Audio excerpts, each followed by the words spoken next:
This is more than just rain, because we had the rain, and within not even 24 hours, it started on Friday morning, was it? By Friday night, we were under. And it usually takes a week of constant rain, and we still don't flood. So this was unbelievable. We're a kilometre from Wiseman's Ferries, they lost power, you know. Yeah. We do not flood that quick. It's only when they let the... Wait, I got a thing. That one. And so that was Sunday. And we expect more heavy rainfall to continue over the course of the week.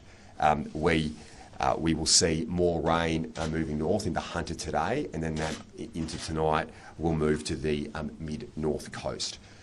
So this event is far from over. Please don't be complacent wherever you are. Please be careful.